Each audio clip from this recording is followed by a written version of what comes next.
Good morning, have a very nice day. एक लफ्ज है एपिस्टेमोलॉजी। एपिस्टेमोलॉजी का मतलब नॉलेज, गेटिंग नॉलेज। हिंदी में आप कह सकते हैं ज्ञान मीमांसा, गेटिंग नॉलेज। नॉलेज क्या है? नॉलेज, ज्ञान क्या है? देखिए भाई, आपके सामने दो प्लेट में कोई सफेद रंग का पदार्थ पड़ा हुआ, एक ये प्लेट, उसमें सफेद रंग का पाउडर, एक ये प्लेट, इसमें सफेद रंग का पाउडर। दोनों सफेद है, दोनों पाउडर है। आपको कहा जाए कि शनाख्त करके बताओ, पहचान करके बताओ कि कौन सा पदार्थ नमक है, कौन सा पदार्थ चीनी है। तो आपके पास कोई जरिया नहीं है कि बिना टच किए, बिना टेस्ट किए बता सके कि कौन सा पदार्थ नमक है, कौन सा पदार्थ चीनी है। अपनी उंगली से थोड़ा सा टच करके अपनी जीभ को लगाओगे, जीभ एकदम खबर दे देगी कि यह नमकीन है, इस प्लेट में नमक है। यह मीठा है, इस प्लेट में शुगर है। तो तथ्यों को जान के, परख के ज्ञान प्राप्त कर लिया। ये तो हो गया गेटिंग नॉलेज। इसके विरुद्ध एक लफ्ज है सुपरस्टिशंस। सुपरस्टिशंस, तो सुपरस्टिशन का मतलब होता है अंधविश्वास। अंधविश्वास,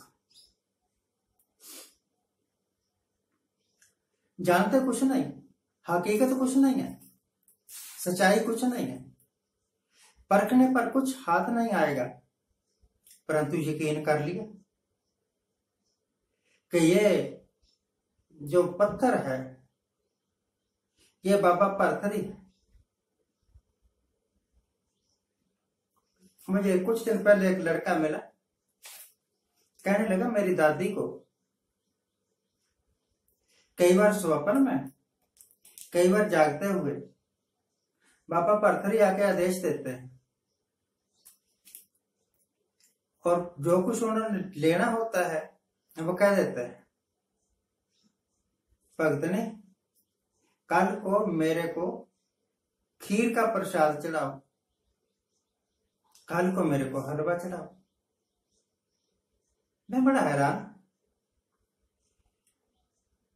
अगर बाबा पत्थरी आपका गॉड है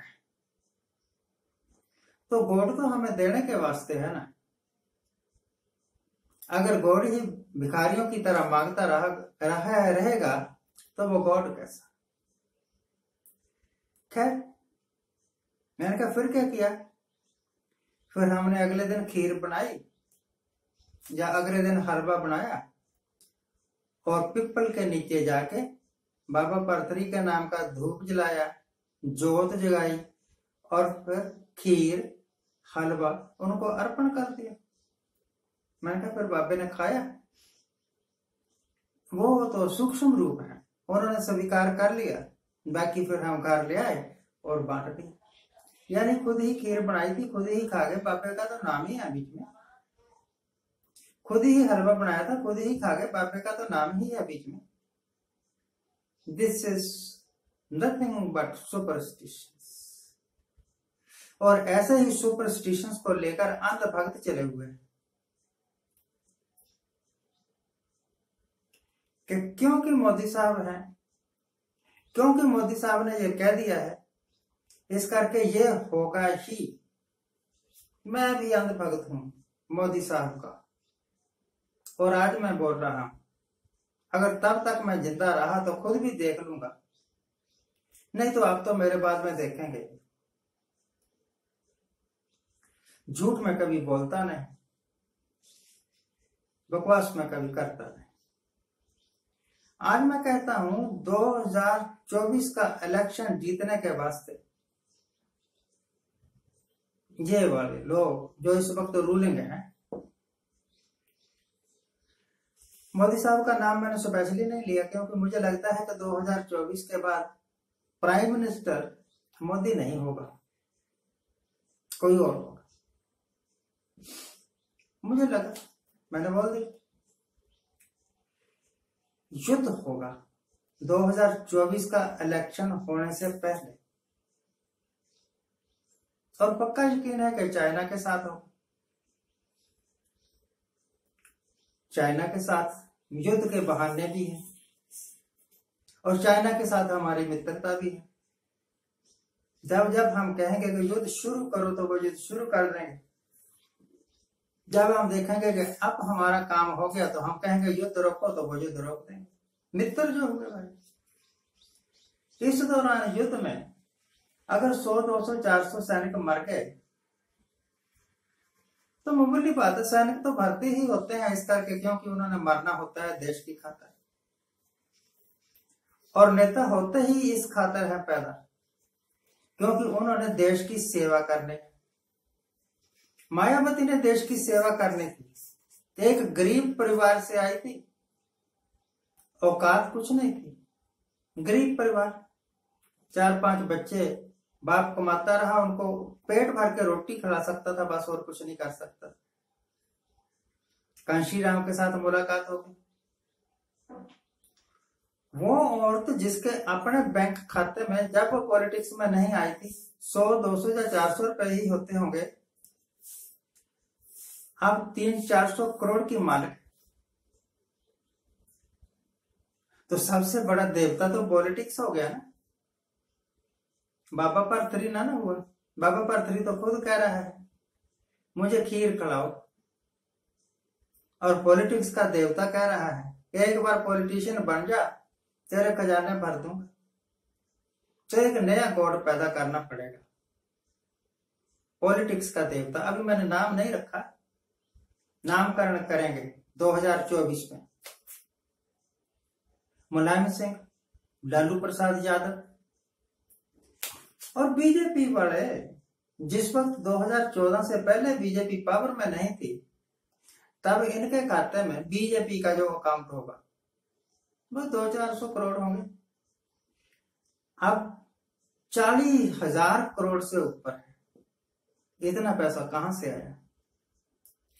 पॉलिटिक्स का देवता भाई, पॉलिटिक्स का देवता जिसका नाम शायद 1008 श्री श्री श्री लोकतंत्रानंद रखना ठीक रहेगा। तो पॉलिटिक्स इन लोगों के लिए एक धंधा है, जो लीडर्स हैं, जो पॉलिटिशियन है। पॉलिटिक्स इन लोगों के लिए धंधा है और लोकतंत्र गरीब गुरबे के लिए सहारा है। वो सोचते हैं ये सरकार नहीं तो अगली सरकार तो हमारी सुनेगी। ये सरकार इंदिरा गांधी कह के आई मैं गरीबी हटाऊंगी, लोग पीछे लग गए। ये कह के आए कि हम महंगाई हटाएंगे, लोग पीछे लग गए।